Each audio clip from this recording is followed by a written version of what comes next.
আসসালামু আলাইকুম দর্শক, যে বা যারা যেখান থেকে দেখছেন সকলকে ধন্যবাদ।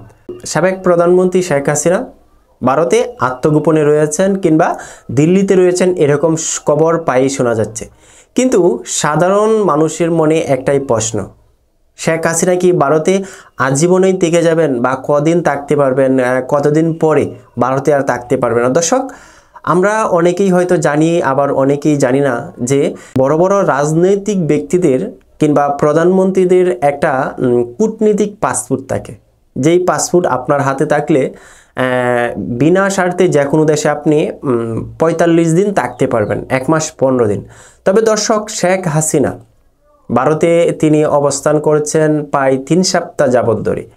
তবে যদি এরকম নিয়ম থাকে যে ৪৫ দিনের উপরে বিনা অনুমতিতে বিনা ভিসায় কোনো দেশে থাকা যাবে না, তাহলে শেখ হাসিনার মেয়াদ অচিরেই ফুরিয়ে যাচ্ছে ভারতে।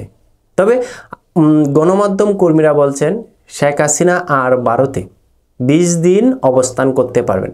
পরবর্তী গন্তব্য তার কোথায় হয়, নাকি ভারতেই কোনো রাজনৈতিকভাবে সে আশ্রয় পান, সেটা এখনও বলা যাচ্ছে না।